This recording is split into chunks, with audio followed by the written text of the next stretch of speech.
రక్షకుడు ప్రభుయేసుక్రీస్తునామములో అందరికీ వందనాలు. వాక్యంలోకి వెళ్దాం. దేవుని బిడ్డలారా, ప్రతి ఒక్కరు బైబిల్ తీసుకున్నట్లయితే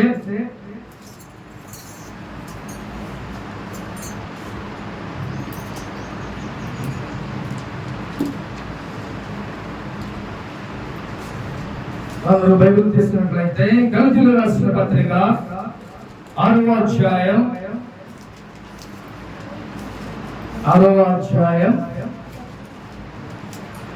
1వ వచనం చూసుకుందాం.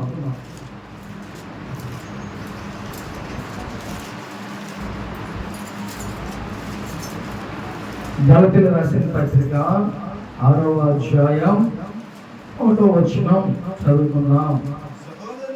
సహోదరులారా, అప్పుడు ఏ తప్పిదములో ఆయనను చిక్కుకునే ఎడల ఆత్మ సంబంధులైన నేను ప్రతివాడు తనను శోధించబడునేమో అని తన విషయమై చూసుకొనుచు సాత్వికమైన మనసుతో అట్టి వారిని మంచి దారికి తీసుకొని రావలను. హల్లెలూయా. ఇక్కడ అపోస్తలుడైన పౌలు గలతీయులకు రాస్తూ ఆయన ఏం చెప్పారంటే, సహోదరులారా, ఒకరికొకరు ఆత్మీయ విషయమై జాగ్రత్తగా ఉండమని చెప్తున్నారు. ఇప్పుడు మనం మంచి బట్టలు మనం వేసుకున్నామండి, చక్కగా ఒక ద్వారంగా వెళ్తున్నాం. బురద వచ్చి పడితే ఏమైందండి, మొత్తం పాడైపోతుంది. మన డ్రెస్ అంతా పాడైపోతుంది. డ్రెస్ అంతా పాడైపోతే ఎలా ఉంటుంది, మనకి ఎలా వచ్చేస్తామో మనం కలిసి మనం అక్కడ పెళ్లికి వెళ్తున్నాం, అది చర్చికి వస్తున్నాం, వచ్చే దారిలో ఇలాంటి సన్నివేశం జరిగింది. ఏం చేస్తాం అంటే గమనంగా ఇంటికి వెళ్ళు, లేకపోతే ఎక్కడ వాటర్ ఉంటే కడుక్కోవడం చేస్తాం. ఒక చిన్న మత్సంగా ఏమనిపిస్తుంది, మనకంతా పళ్ళ చిన్న మచ్చబడింది. ఏం చేస్తాం, మా ఇంటి అనవసరంగా మన ఇస్త్రీ చేసుకున్నాం, లేకపోతే కొత్త బట్టలు ఏమో అని చెప్పి దాని అంతా ఏం చేస్తాం, క్లీన్ చేసేసుకుంటాం, శుభ్రపరుచుకుంటాం. బాగా ఆ చిన్న మత్సంగా కూడా మన మనసుకి ఎలా అనిపిస్తుంది అంటే, అరే బట్టలన్నీ పాడైపోయాయే అని మనం అనుకుంటా ఉంటాం. కాబట్టి మన బట్టల విషయమే మనం అంత జాగ్రత్తగా ఉంటాం, అంతగా అసహించుకుంటా ఉంటాం. అయ్యో కొత్త బట్టలు పాడైపోయినాయే అని మనం అనుకుంటా ఉంటాం. కానీ నీ ఆత్మీయ విషయమై నీలో ఉన్న మచ్చలు డాగుల విషయాలు ఏంటి?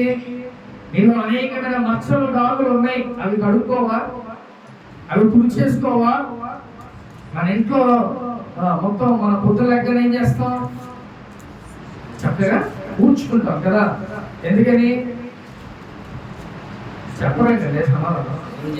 శుభ్రం చేసుకుంటాం, మన ఇంట్లో మనమే ఉంటాం కదా, మనం చక్కగా శుభ్రం చేసుకొని మన ఇంట్లో మనం ఉంటాం. ప్రతిరోజు ఉదయం మళ్ళీ సాయంత్రం కూడా మనం ఇల్లు తుడుచుకుంటా ఉంటాం, అవునా? కాబట్టి అట్లాగా మనం ఎట్లాగైతే తుడుచుకుంటాం మన గృహాలని, లేకపోతే మన బట్టల్ని, అలాగే నీ యొక్క ఆత్మని, నీ శరీరాన్ని కూడా నువ్వు అలా శుభ్రం చేసుకోవాలి. ప్రేమ దేవుని బిడ్డ, కాబట్టి నీ ఆత్మ ఎట్టి విధంగా ఉందో ఒకసారి జ్ఞాపకం చేసుకో. ప్రేమ దేవుని బిడ్డ, నువ్వు ఆత్మీయ సారముగా నువ్వు జీవిస్తే చక్కగా దేవునిలో వర్తలతో మంచిగా దేవుని రాజ్యంలో మనం ఉంటాం. ప్రేమ. కాబట్టి నువ్వు పైకి ఒకలాగున్నా, నీ పైన ఎన్ని ఉన్నా సరే, లోపల నీకున్న మచ్చలు డాగులు ఇవన్నీ ఏమున్నాయో అవన్నీ ఏం చేయాలంట, శుభ్రం చేసుకోవాలి, మనం క్లీన్ చేసుకోవాలి. వాటన్నిటిని క్లీన్ చేసుకుంటేనే ఆత్మానుసారంగా మనం చాలా జాగ్రత్తగా లోకంలో ఉంటాం. ప్రేమ దేవుని మీద. హల్లెలూయా. కాబట్టి ఇక్కడ అపోస్తలుడైన పౌలు అంటున్నాడు, సహోదరులారా, ఒకడు ఏ తప్పిదములనైనా చిక్కుకుని ఎడల ఆత్మ సంబంధులైన మీలో ప్రతి వాడు తనను శోధించుబడునేమో అని తన విషయమై చూచుకొనుచు సాత్వికమైన మనసుతో అట్టి వారిని మంచి దారికి తీసుకొని రావాలను. ఎలా ఉండాలంట, ఆత్మ విషయమై ఒకవేళ మనం తప్పిపోతే, ఆత్మానుసారంగా మనం ఒకవేళ తప్పిపోతే ఏం చేయాలో తెలుసా? ఇందులో ఉన్న కొంతమంది తోటి విశ్వాసులు ఏం చేయాలంట, అట్టి వారిని మనం వెళ్ళి బలపరచాలి. అయ్యో ఆత్మానుసారంగా నువ్వు పడిపోతున్నావు, లేకపోతే సంఘానికి రాట్లా, లేకపోతే దేవుడు సరిగ్గా ఉండట్లా అని నువ్వేం చేయాలంట, వాళ్ళని గైడ్ చేయాలి, వాళ్ళకి చెప్పాలి.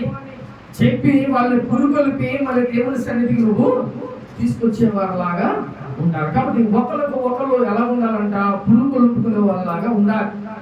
కొంతమంది ఎలా ఉంటారంటే డిప్రెషన్లో ఉంటారు. ఎంత ప్రార్థన చేసినా దేవుని జీవితంలో కార్యం జరగట్లేదే అని మనం అనుకుంటా ఉంటారు. కొంతమంది ఎవరికి చెప్పుకోలేక ఏమి చేసుకోలేక వాళ్ళు ఏం చేస్తారంటే ఆ కుమిలిపోతూ ఉంటారు. కానీ ఆ కుమిలిపోయే సమయంలో తోటి సేవకులు లేకపోతే విశ్వాసులు ఏం చేయాలంట, ఆ వ్యక్తిని గమనించుకొని అసలు వీడి సంఘానికి వస్తున్నాడా రాకలాదా, లేకపోతే వీడి ఆత్మీయ స్థితి ఎలా ఉంది, ఒకవేళ పడిపోయిన స్థితిలో ఉన్నాడా, అది మనం చూస్తూ ఉంటాం కదా. అలా చూసే టైంలో మనం ఏం చేయాలంటే వాళ్ళని సరిచేయాలి. ఆ బాధ్యత మనదే. విశ్వాసులుగా మనం ఏం చేయాలంటే తోటి విశ్వాసులు పడిపోతున్నారా, లేకపోతే సరైన స్థితిలో ఉన్నారా, ఆత్మీయ స్థితిలో మంచిగా ఉన్నారా లేదా అని మనం గమనించుకొని ఏం చేయాలంటే వాళ్ళని మనం సరిచేయాలి. అయ్యో ఇలా ఉండొద్దు, చక్కగా అన్ని మాని దేవుని సన్నిధికి రా, చక్కగా మంచిగా నువ్వు ఎదుగు దేవుళ్ళు అనే విషయాలు ఏం చేయాలంట, ఆత్మానుసారమైన మీరు ఆత్మానుసారంగా పడిపోయిన వారిని మనం ఏం చేయాలంట, బలపరచాలి, వాళ్ళు స్థిరపరచాలి. కాబట్టి అతి విధంగా ఉండాలని అపొస్తలుడైన పౌలు గలతీయులకు రాసిన పత్రికలో చెప్తున్నారు. కాబట్టి మీరు కూడా అతి విధంగా ఉన్నారా? పైన కూడా మనతో సహవాసంగా అందరూ ఉన్నారు. ఒకవేళ ఎవరైనా ఒకరు తప్పిపోతే దేవునిలో నుంచి వాళ్ళు ఏం చేయాలంటే మనమే గైడ్ చేయాలి, మనమే చెప్పాలి, మనమే దేవుని సన్నిధికి తీసుకురావాలి, దేవుని మార్గంలో మనం తీసుకురావాలి. ప్రేమంజనుడా హల్లెలూయా.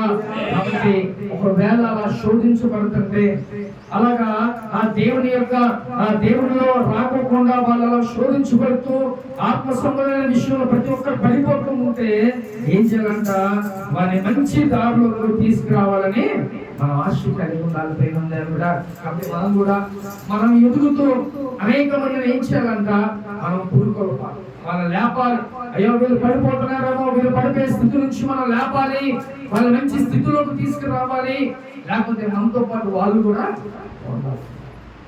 అందుకని దేవుడు ఏం చెప్తున్నాడు, నిన్ను వలె నీ పొరుగు వారు నువ్వు ప్రేమించు. ప్రేమించడం అంటే అన్ని విషయాల్లో ఉండాలి. ప్రేమ దేవుడు చూద్దాం ఒకసారి. అదే గలతీయులకు రాసిన పత్రిక 5వ అధ్యాయం 14వ వచనం చదువుతున్నాం. నీ పొరుగు వారిని ప్రేమించుము అని ఒక్క మాటలో సంపూర్ణమైనది. చాలు. ప్రేమంజనుడా ఏం చేయాలంట, నిన్ను వలె నీ పొరుగు వారు నువ్వు ప్రేమించాలి. పక్కన వాళ్ళు ఎలా ఉంటున్నారో ఏంటో అంటే ఆత్మీయ స్థితిలో శరీరానుసారంగా వాళ్ళు ఎలా ఉంటారో తర్వాత సంగతి, ఆత్మీయానుసారంగా వాళ్ళు ఎలా ఉంటున్నారో, ఒకవేళ మంచి స్థితిలో ఉండి వాళ్ళు మంచిగా దేవుడు ఎదిగే వాళ్ళు అయితే వాళ్ళు ఎలా ఉండాలి, మనం కూడా వాళ్ళని చూసి మనం నేర్చుకోవాలి. సంఘంలో అదే, ఒకళ్ళు మంచిగా ప్రార్థన చేస్తున్నారంటే ఏం చేయాలి, వాళ్ళని చూసి మనం నేర్చుకోవాలి. లేకపోతే ఒకళ్ళు మంచిగా ఆ వాక్యం చెప్తున్నారంటే వాళ్ళని చూసి మనం నేర్చుకోవాలి. లేకపోతే ఒకళ్ళు మంచిగా కన్నీరు కాచి ప్రార్థన చేస్తారంటే వాళ్ళు చూసుకుని మనం నేర్చుకోవాలి. అంటే వాళ్ళని చూసి మనం ఏమనుకోకూడదు, వాళ్ళని ఎట్లా పెట్టాలో మనం మాట్లాడకూడదు, ఎగతాళిగా మనం ఉండకూడదు. ఎలా ఉండాలంట, వాళ్ళు చూసి ఒక పోటాపోటీగా మనం నిలబడాలి. ఎంత బాగా వాక్యం చెప్తున్నాడో, లేకపోతే ఎంత బాగా ప్రార్థన చేస్తున్నాడో, ఎంతగా కన్నీరు కారుస్తున్నాడో అని మనం ఆ స్థితిలో మనం పోటీగా ఉండాలి. అలాగే మన పొరుగు వారిని లేదా మన పొరుగు విశ్వాసాన్ని చూసి మనం గర్వపడాలి, మనం నేర్చుకోవాలి. ఈ ఆత్మీయ స్థితిలో ఎలా పడిపోయినావో, లేకపోతే ఏ స్థితిలో ఉన్నావో దాన్ని ఏం చేయాలంట, ఇతరులతో నువ్వు పోటీగా ఉండాలి. లేదు వాళ్ళు పడిపోయిన స్థితిలో ఉంటే నువ్వేం చేయాలంట, వాళ్ళని లేపాలి. దేవుడా. కాబట్టి నిన్ను లేని పొరుగు వారు నువ్వు ప్రేమించు. అన్ని విషయాల్లో కూడా నువ్వు ప్రేమించాల్సిందే. నువ్వు అలా ప్రేమిస్తేనే దేవుని మాట నువ్వు విన్నట్టు. ప్రేమ దేవుడు చూద్దాం తర్వాత వచ్చిన కూడా. అయితే మీరు ఒకరినొకడు భక్షించిన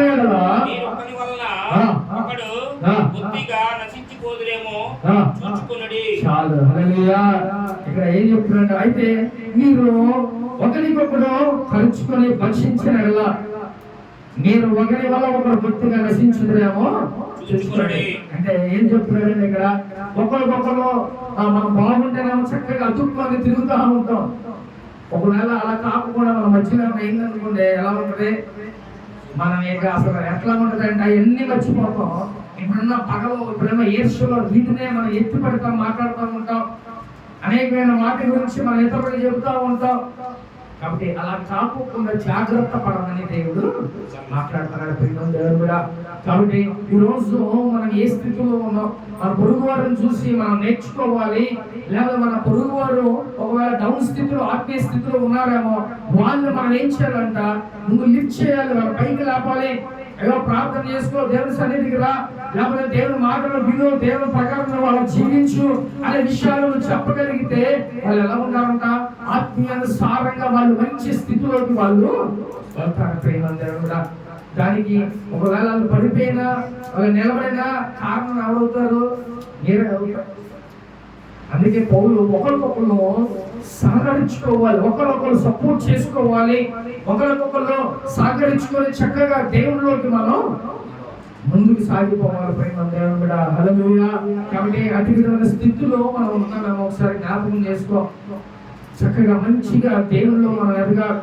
అలాగే దావీదు రాజు అంటాడు, నేను దేవుని సన్నిధిలో ఒక ఒలీవ మొక్కలాగా నేను ఎదుగుతాను అని గర్వంగా ఆయన చెప్తున్నాడు. కాబట్టి దేవుని సన్నిధిలో మనం ఎలా ఉండాలి? ఒక స్తంభం లాగా ఉండాలి, ఒక మెయిన్ పిల్లర్ లాగా మనం ఉండాలి. ఇప్పుడు సంఘం ఎలా ఉందంటే, ఈ పిల్లర్లు తీసేస్తే, పోస్టులు తీసేస్తూ ఉంటాయా, మొత్తం కూలిపోతుంది.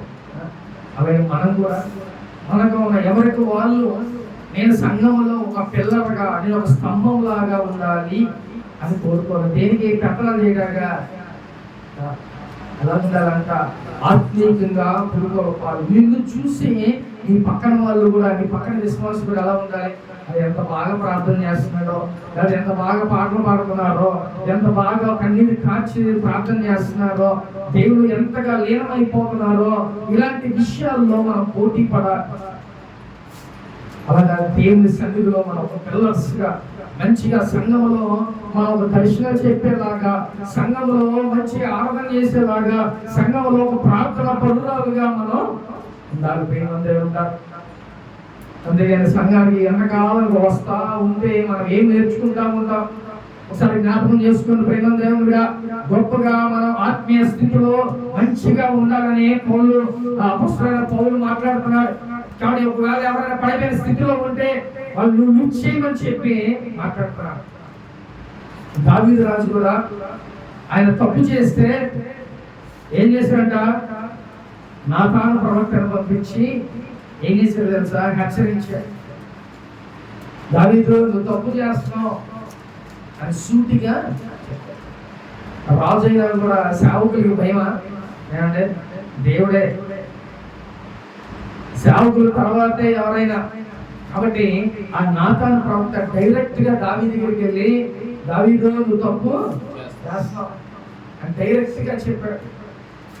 కాబట్టి ప్రియులందరూ కూడా మనం కూడా చక్కగా దేవునిలో మంచిగా మన ఆత్మీయ స్థితిలో మనం పడిపోకుండా, ఆత్మీయ స్థితి రోజు రోజుకి మనం ఇంప్రూవ్ చేసుకొని, రోజు రోజుకి మనం ఇంక్రీజ్ చేసుకొని మంచిగా దేవునిలోకి మనం కొనసాగు. అందుకనే మనం గొలుసు ప్రార్థనలు అని, లేకపోతే బైబుల్ స్టడీ అని, ఇవన్నీ దేనికి పెడుతున్నాం? మీ ఆత్మ చక్కగా రైజ్ అవ్వాలి. నీ యొక్క నీలో ఉన్న మంట ఆరిపోకూడదు, అది చల్లారిపోకూడదు. ఏమవ్వాలంట, ఎప్పుడు మండుతూనే ఉండాలి. ఇప్పుడు అన్నం మనం పొయ్యి మీద పెట్టుకున్నాం, మధ్యలో ఆగిపోతే ఏమైపోతుంది? ఏమైతే పురుగులు పోతుంది, మనం తినలేము, అన్నం తింటాం. ఇంకా ఏం చేయాలి? మంట ఆ అన్నం అయిపోయేంత వరకు ఆ మంట వెలుగుతాడు. అందుకనే నువ్వు చచ్చిపోయేంత వరకు నీ మంట ఏమవ్వాలంట, వెలుగుతూనే ఉండాలి. ఆరిపోయిందేమో చూసుకుంటూ ఒకసారి తినలేము అన్నం, అర్థమవుతుందా? కాబట్టి నువ్వు బ్రతికున్నంత కాలం నీవున్న మంట రగులుతూనే ఉండాలి. అలా రగులుతూ ఉండాలంటే నిత్యం ప్రార్థనలో ఉంటానే ఉండాలి, నిత్యం దేవుని సన్నిధిలో ఉంటానే ఉండాలి. అటు విధంగా ఉంటేనే నీ యొక్క ఆత్మ వర్ధిల్లుతూ ఉంటుంది. మనకు కావలసిన శరీరానికి ఏది కావాలని మంచిగా మనం తింటాం, అవునా? మంచిగా మన శరీరానికి ఏమేం కావాలో ముందుగానే మనం సిద్ధపరచుకుని, ఈ రోజు ఆదివారం కంపల్సరీగా మనం ఏదో తెచ్చుకోవాలి కదా. మా బుడ్డోడైతే డాడీ నేను తెచ్చాను కదరా అంటే సండే కంపల్సరీ ఉండాలి అని అంటే, ఏంటో మరి సండే స్పెషల్ మనకేమో ప్రేయర్లు మూలాలు కుదరవు. అందుకని ముందే తీసుకొస్తే బాగుండేది కదా, ఎప్పుడు చేసినా నాకు అనవసరం సండే తేవాలా అంటాడు. కాబట్టి మన బాడీకి మనం ఏది కావాలో తినడం చక్కగా, మన బాడీ మంచిగా ఉండాలి, బలం కలిగి ఉండాలి, శక్తి కలిగి ఉండాలని మనం ఆశపడుతూ ఉంటాం. మరి అలాగే నీ యొక్క ఆత్మీయ స్థితి కూడా, నీ ఆత్మ కూడా వర్తిల్లాలంటే నువ్వు ఏం చేయాలంట? అలాగే మంచి ఫుడ్ నువ్వు తీసుకోవాలి. నీ శరీరానికి కావాల్సిన ఎన్ని కావాలంటే ఏం చేస్తారా? మంచి డ్రై ఫ్రూట్స్, మనం డ్రై ఫ్రూట్స్ తినాలి, లేకపోతే మంచిగా ఫ్రూట్స్ తినాలి, కాయలు తినాలి, లేకపోతే అవి తినాలి, ఇవి తినాలి అని అనుకుంటాం. ఒకవేళ మనం తినలేదనుకో, ఏమైతే డాక్టర్స్ దగ్గరికి వెళ్తే ఏం చెప్తారు? అయ్యా మీరు కాయలు తినాలి, లేకపోతే బాదం పప్పులు తినాలి, లేకపోతే ఆకుకూరలు తినాలి అని చెప్తా ఉంటారు. కాబట్టి ప్రేమ దేవుని మీద ఒకసారి జ్ఞాపకం చేసుకో. దేవుని దగ్గర నీ యొక్క శరీరాన్ని నువ్వు ఎలాగైతే నువ్వు మంచిగా ఉండాలని నువ్వు ఇదవుతున్నావో, అటు విధంగా నీ యొక్క ఆత్మీయ స్థితి, నీ ఆత్మను కూడా నువ్వు అలాగే బలపరచాలి. మరి ఆత్మీయంగా నువ్వు ఎదగాలంటే, నీ ఆత్మను నువ్వు బలపరచాలంటే నువ్వు ఏ డ్రై ఫ్రూట్ తినాలి? ఏమండి? మంచిగా వాక్యం, ప్రతి ఆదివారం మంచి వాక్యాన్ని కదా వింటే ఆత్మ వృద్ధి. దేవుడు నాతో మాట్లాడాడు, చాలు ఈ రోజు మంచిగా దేవుడు నాతో మాట్లాడాడు అనే ఉద్దేశం నీలో వస్తున్నప్పుడు అంటే హ్యాపీగా ఫీల్ అయితే నీ ఆత్మ. కాబట్టి ప్రతిరోజు దేవుని సన్నిధిలో వచ్చి ప్రార్థన చేసుకోవడము, లేకపోతే వీలు కుదిరినప్పుడు చక్కగా ప్రార్థన చేసుకోవడము, ఇలా చేస్తావంటే నీలో ఉన్న ఆత్మలో ఉన్న ఆ యొక్క మంట ఏమైందంట ఇంక్రీజ్ అవుతా, మంట పెరుగుతూ ఉంటుంది ప్రేమ దేవుని మీద. కాబట్టి నీ ఆత్మ కూడా డ్రై ఫ్రూట్లు పెట్టండి, నీ ఆత్మ కూడా ఫ్రూట్స్ పెట్టండి ప్రేమ దేవుని మీద. శరీరానికే కాదు, ఆత్మ కూడా చాలా బలమైన ఆహారం అవసరం. కాబట్టి వాక్యం అనేది చాలా ఇంపార్టెంట్. నువ్వు చదువుకో వాక్యం, దేవుడి వాక్యాన్ని విను, ప్రతిరోజు నువ్వు ప్రార్థన చేసుకో, ఉపవాసాలు ఉండు. అప్పుడు నీ ఆత్మ ఏమైందంట చక్కగా వర్తిల్లుతుంది, రోజు రోజుకి అది వర్తిల్లుతుంది. నీలో ఆత్మ ఆ యొక్క మంట గొప్పగా ఎదుగుతూ ఉంటుంది. అప్పుడు ఏం చేస్తుందంట, ఈ యొక్క మంట ఏం చేస్తుందంటే పక్కనింటిని తగలబెట్టేసింది. అదేం చేసింది ఇంకో పక్కనింటిని. అంటే నువ్వు ఏం చేస్తావు తెలుసా? నీ యొక్క ఆ యొక్క ఆత్మీయమైన పరిస్థితి పక్కన కూడా ఎత్తుకుంటుంది. అది స్ప్రెడ్ అయిపోతాయి, పక్కనది వ్యాపించిపోతాయి. నా చిన్నతనంలో కొన్ని చోట్ల ఏమి కూలీలు ఉన్నాయి, ఎండాకాలం అవటమే ఆలస్యం, కంపల్సరీగా తగలబడిపోతారు. వరుసగా వెంటనే ఏమైతే ఈ వాటర్ ఇలా వచ్చేస్తారు, ఫైర్ డిపార్ట్మెంట్ కదా, ఏమైందంట ఒక దాని మీద పడితే మన మొత్తం అలా అంటుకుండా అలా మీరు ఏమంట పక్కన నీళ్ళు అందరూ తగలబెట్టారు. అంటే జాగ్రత్త గమనంలో మొత్తం పెట్రోల్ పోతే తగలబెట్టేసారు. అలా కాదు, ఏం చేయాలంట? నీ ఆత్మ వర్తుల ప్రకారం ఏమైందంట, నీ ఆత్మ ఆ యొక్క అనాయింటింగ్ ఏమైంది, అభిషేకం పక్కన కూడా తాక్కోవాలి. అంటే నిన్ను చూసి వాళ్ళకు ఒక మార్పు రావాలి, నిన్ను గమనించాలి. అటు విధంగా ఉంటేనే చక్కగా నువ్వు మంచిగా దేవుళ్ళు ఎదుగుతున్నట్టు. అంటే ఇతరులకి చెప్పగలిగే వారు లాగా ఉండాలి, ఇతరులను మన్నించే వారు లాగా ఉండాలి. అప్పుడు నీ ఆత్మ మంచిగా వర్ధిల్లుతూ ఉంటే, నీలో ఉన్న మంట రగులుతూ ఉంటే అప్పుడు ఏమైతే నువ్వు చెప్పవసరం నీ పక్కన వాళ్ళకి ఏమైందంట, ఆ యొక్క మంట పక్కన వాళ్ళకి ఎరిగిపోతుంది. అది మంట మండి వాళ్ళు అటు పక్కన అందరూ మండించబడతారు ప్రేమ దేవుని మీద. కాబట్టి జ్ఞాపకం చేసుకో, నువ్వు వర్ధిల్లు ప్రకారం, లేకపోతే నీలో ఉన్న మంట రగులుతున్న ప్రకారం ఎవరు పడిపోతారో వాళ్ళు ఆటోమేటిక్ గా రేజ్ అవుతారు. వాళ్ళు ప్రతి ఒక్కరు నీళ్ళు ఉన్న వాళ్ళు రేజ్ అవుతారు, నీ పక్కన వాళ్ళు. కాబట్టి నువ్వు ఫస్ట్ మండుతున్నావా, ఆత్మీయ స్థితిలో పడిపోతున్నావేమో జ్ఞాపకం చేసుకో. ఈరోజు ఏం చేస్తాంలే ప్రార్థన, రేపు చేసుకుంటాంలే అనుకుంటా ఈ రోజే పోతే. కాబట్టి ప్రతిరోజు మానకాలను ప్రార్థన చేసుకుంటూ ఉండాలి ప్రేమ. అందుకే అపోస్తలుడు పౌలు అన్నాడు, ఒకరికొకరు పురుగులు పుట్టుకోండి. ఒకవేళ ఆత్మీయ స్థితిలో ఎవరైనా పడిపోయి ఉంటే వాళ్ళని ఇప్పుడు లేపండి పైకి. వాళ్ళ ఉండొద్దు, ఆ స్థితిలో ఉండొద్దు.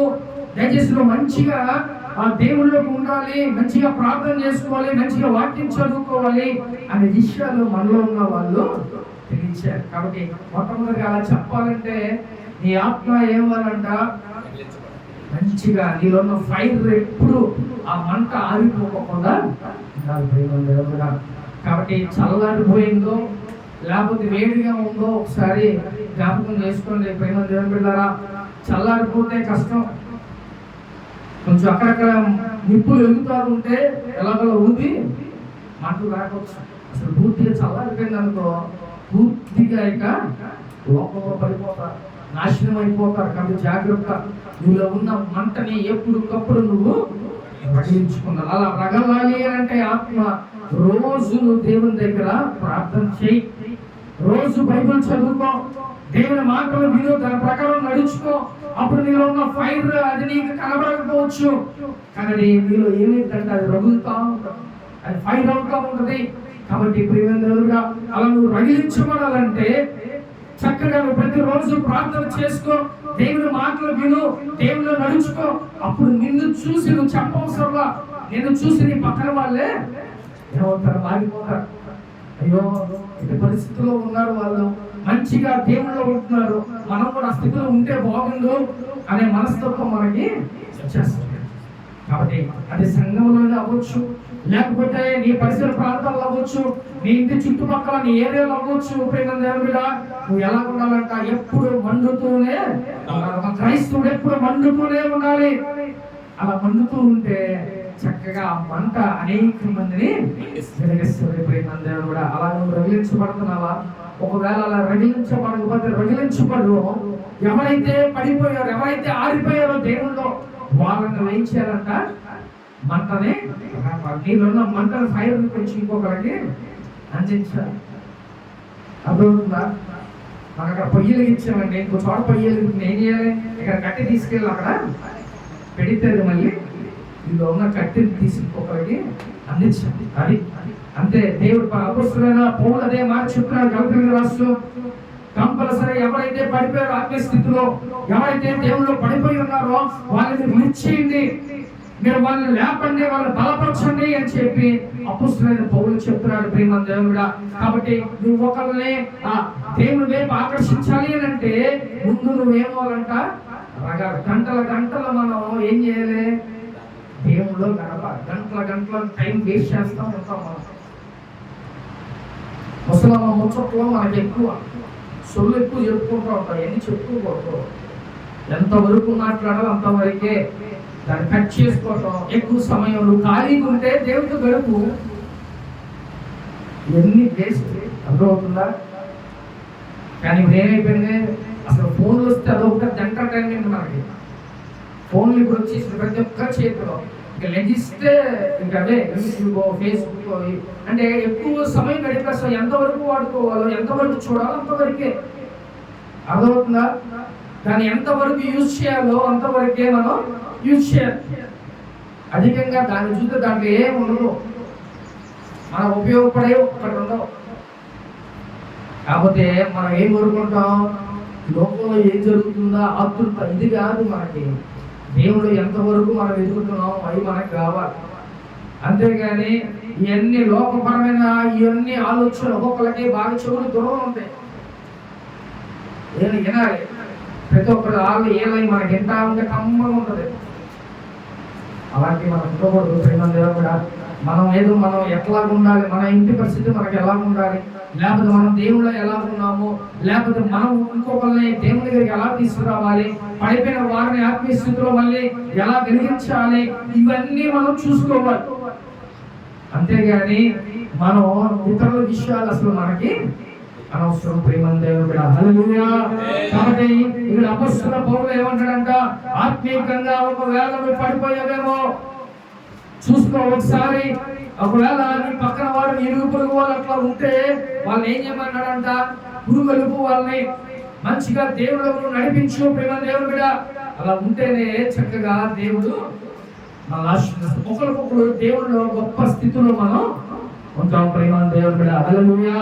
కాబట్టి మనం ఎలా ఉండాలంట? వెలిగించబడాలి, వెలిగించబడాలి. మనలో ఫైర్ ఎప్పుడు వెలుగుతూ ఉండాలి. అలా వెలుగుతూ ఉంటేనే మన ఆత్మ ఎప్పుడు వర్ధిల్లుతూ ఉంటుంది. కాబట్టి ఒకవేళ ఎవరైనా పడిపోయి ఉన్నట్టయితే ఆత్మీయంగా వాళ్ళు మీరు ఏం చేయాలంటే ఇచ్చి ఇదివరకు స్థితి నీకు ఎలా ఉండేదో, ఇదివరకు మంచిగా ప్రార్థన చేసుకునే వాళ్ళు, లేదా ఇదివరకు మంచిగా వాక్యం చదువుకునే వాళ్ళు ఎందుకు ఎలా ఇప్పుడు మళ్ళీ చక్కగా దేవుడు రా, మంచి వాక్యం చదువుకో, ప్రార్థన చేసుకో, దేవుని సన్నిధికి రా అని మనం ఏం చేయాలంట అలా ఉన్నావా లేదో ఒకసారి జ్ఞాపకం చేసుకోపోయిన దేవుడుగా. అందుకే దేవుడు ఆయన ఆజ్ఞ ఏంటి, 10 ఆజ్ఞల నుంచి ఒక ఆజ్ఞకి స్నేహితులని పొరుగువాడు నువ్వు ప్రేమించమని దేవుడు మాట్లాడుతున్నా. నువ్వు నిజంగా ఒకళ్ళని ప్రేమిస్తున్నా అట్లా ఉంటే, మనసు నీకు ఉంటే నువ్వేం చేస్తావు? అయ్యో దేవుడు పడిపోయాడు, మళ్ళీ తిరిగి లేపాలి, వాళ్ళకి చెప్పాలి, వాళ్ళు తీసుకురావాలి అనే ఒక ఆలోచనలు మనకి ఉంటాయి. హల్లెలూయా. కాబట్టి ఈరోజు అపోస్తలుడైన పౌలు చెప్పినట్టుగా మనం ఏం చేయాలంట, ఇతరుల్ని మనం పురుగొల్పేలాగా, ఇతరుల్ని మనం ఆత్మీయ స్థితి నుంచి పైకి లేపేవారు లాగా మనం ఈరోజు జీవించాలి. మేము కూడా దేవునిలో కొత్తగా వచ్చి మంచి ఇదిలో ఉన్నాం. మేము మంచిగా ఫైర్ అవుతున్నాం, అంటే మంచిగా మంట మండుతున్నాం. అప్పుడు ఎలా ఉండేదో తెలుసా, ఎవరైనా రాకపోతే వాళ్ళు వెళ్ళి తీసుకొచ్చారు నెక్స్ట్ రోజు. ఇంకా బాబు మేము అందరం కలిసి ఎంత ప్రార్థన చేసుకుంటుంటే రాకపోవడం ఏంటని వెళ్ళి తీసుకొని ఇచ్చావు. మా గుంపులో చేర్చుకున్నాం. మా గుంపులో ఎవరైనా ఒక లేకపోతే మాకు విలుపుగా ఉండేది. అప్పుడు ఎలా ఉండేది, ఒకరు కూరుకొలుపుకునేవారు, వాళ్ళందరూ రౌండ్గా చక్కగా మోకాళ్ళు వేసి ప్రార్థన చేసుకుంటా ఉంటే ఎవరైనా మోకాళ్ళు దిగితే దిగడము మళ్ళీ మేమే చేతులు పైకి లేపుతూ ఉంటాం. ఇది ప్రార్థన జరుగుతూనే ఉంటుంది, కానీ వాళ్ళు ఏం చేస్తాం, దిగడము మళ్ళీ చేస్తాం. అంటే ఒకరిని మనం ఏం చేయాలంటే పురుకొలుపుకోవాలి, ఒకరిని మనం సపోర్ట్ చేసుకోవాలి. ఆత్మీయంగా మనం గొప్పగా వాళ్ళని పైకి లేపే స్థితిలో మనం ఉండాలి. అటు విధంగా ఉంటే చక్కగా మంట అనేది ప్రతి ఒక్కరిలో మండేది. అలా మేము మండుతున్న రోజుల్లోనే ఇంకా దేవుని సేవలోకి రాకముందే దేవుడు అనేకమైన కుటుంబాలు, అనేకమైన కార్యాలు దేవుడు చేశాడు. కాబట్టి మనం కూడా ఎలా ఉండాలి, మండ ప్రతిరోజు చక్కగా ప్రార్థన చేసుకోవాలి, చక్కగా పురుగు కొలుపుకోవాలి ఒకరికి ఒకళ్ళు. అరే బాబు నేను ప్రార్థన చేసుకుని మీరు కూడా రండి ప్రార్థన చేసుకుందాం చక్కగా అని అటు విధంగా ఉంటేనే చక్కగా మనలో ఉన్న ఆత్మ కాబట్టి ఈరోజు అపోస్తలుడైన పౌలు చెప్తున్నాడు, ఒకవేళ ఎవరైనా ఆత్మీయంగా పడిపోయి ఉంటే వాళ్ళు వెళ్ళి మనం ఏం చేయాలంట, వాళ్ళని మనం అవసరத்தை గద్దించాలి. దేవుళ్ళో ఉంటూ మనం ఎందుకు అలా పడిపోతున్నాం, కంపల్సరీగా రా, లేకపోతే వాళ్ళకి మనం ఒక మంటని వాళ్ళకి అంటించాలి. దావీదు కూడా తప్పు చేస్తే నాతాను ప్రవక్తలు ఏం చేశారంటే గద్దిస్తే వెంటనే ఆయన ఏమైంది, పశ్చాత్తాపం చేసింది. ప్రభా ఇంకెప్పుడు ఇలాంటి తప్పు నేను చెయ్యను. కాబట్టి అలా నువ్వు గద్దిస్తే వాళ్ళు ఏమవుతారంట, మళ్ళీ దేవుళ్ళలోకి మళ్ళీ వస్తారు. హల్లెలూయా. ఈరోజు నువ్వు కూడా ఎలా ఉండాలి, నీ ఆత్మ ఎలా ఉండాలి, ఎప్పుడు రగులుతూ ఉండాలి. అనేక మందిని దేవుళ్ళలోకి నువ్వు తీసుకొచ్చేవారిలాగా ఉండాలి. నీ పొరుగు వారిని కూడా లిఫ్ట్ చేయాలి. వాళ్ళ పడిపోయిన స్థితిలో ఉండే వాళ్ళు పైకి అట్లా ఉంటేనే లోకంలో క్రైస్తవులు అనే వాళ్ళందరూ కూడా మండించబడతారు. నిద్రపోయే వాళ్ళ ఉండకూడదు. మనం ఒకవేళ నిద్రపోయి లేపినా కూడా మనం ఎలా ఉండాలి, మంచి ఫైర్లో మనం ఎప్పుడు వెలుగు వస్తే అప్పుడు మేము మోగలిసి ప్రార్థన చేస్తూనే ఉంటాం. అలాగా మేము తిరిగి వచ్చాం. కాబట్టి ఎప్పుడు ఫైర్ అవుతూనే ఉండాలి, ఎప్పుడు మండుతూనే ఉండాలి. అంటే స్థితిలో అందరూ కూడా ఉండాలని రోజు అపోస్తలుడైన పౌలు మాట్లాడుతున్నారు. కాబట్టి ప్రేమ దేవుడు ఆ విధంగా నువ్వు ఒకరికొకరు నువ్వు పురుకొలుపుకుంటున్నారా లేదా, అది సంఘంలో అవ్వచ్చు, లేకపోతే నీ యొక్క ఇంటి దగ్గర అవ్వచ్చు, ఎక్కడైనా సరే ఎవరైనా పడిపోయిన స్థితిలో ఉంటే వాళ్ళు ఏం చేయాలి, మనం లిఫ్ట్ చేయాలి. ఆ స్థితిలో మనం ఉండాలని ఈరోజు అపోస్తలుడైన పౌలు మనతో మాట్లాడుతున్నారు. ప్రేమ దేవుడు హల్లెలూయా. ఆత్మ చెబుతున్న మాట ఆచరించబడును గాక. ఆమేన్. అందరూ మోకరించి ప్రార్థన చేసుకుందాం.